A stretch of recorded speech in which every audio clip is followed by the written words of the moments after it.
touched my mouth, and the Lord said unto me, Behold, I have put my words in your mouth. If I can preach today, or if I can minister and encourage somebody today, I am preaching from the title, Do Not Be Afraid to Be Who God Created You to Be. Yeah. Amen. I'm going to say it again for someone who did it. Do not be afraid to be who God created you to be. Ask your neighbor real quick. Say, neighbor, do you know who you are in God? Okay.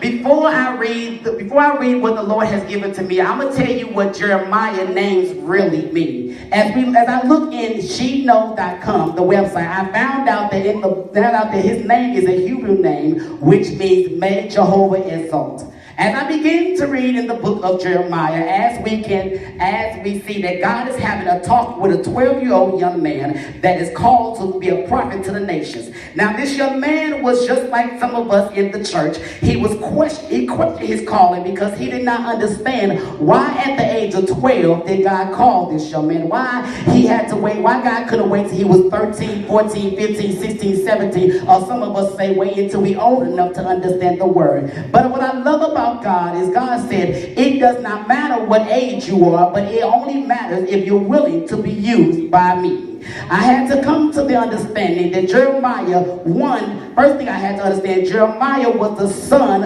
of Ekelah, the priest that was in Athan in Benjamin back then. But back then, kids was not allowed to preach the gospel. Back then, kids were not allowed to speak, thus said the Lord, because back then the only rules that kids had was to be obedient to your parents, do what they say, and just be quiet.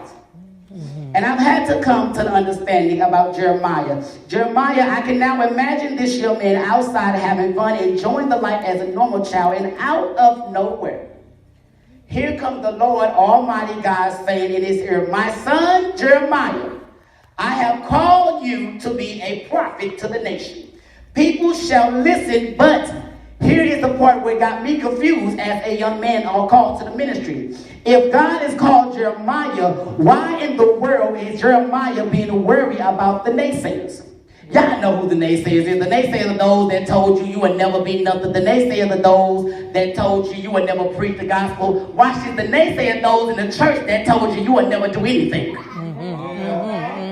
The naysayers are those that told you because your mama didn't go to school, you would never graduate. The naysayers are those that told you because your daddy was a drug addict, you would be a drug addict. But last time I checked, the earth is the Lord and the fullness of them belongs to him. Let me get back to my text. I'm getting a little too happy this evening. Jeremiah had to come to the understanding. I'm not even in my text. This is the funny part. Jeremiah had to come to the understanding that even though he was only 12, he was qualified, despite what people said he was disqualified, because Jeremiah had to come to the point in his life that says, well, if God be for me, who in the world can be against me? Jeremiah now begins to worry. He begins to worry about what they will say. He begins to worry, well, God, if you call me, how do I know it's you? What if it's somebody I'm just thinking? What if it's something that I just want to do? But God begins to tell Jeremiah in the book of Jeremiah 29:11, he says, for the thoughts I know for you, thoughts I have for you, or I know for you, is for good, not to bless you, never to curse you. Y'all forgive me, I'm happy this morning. To bless you, not to curse you. Yeah, Jesus. Thank you. You're doing good. Take a breath. This evening. Thank you, Pastor.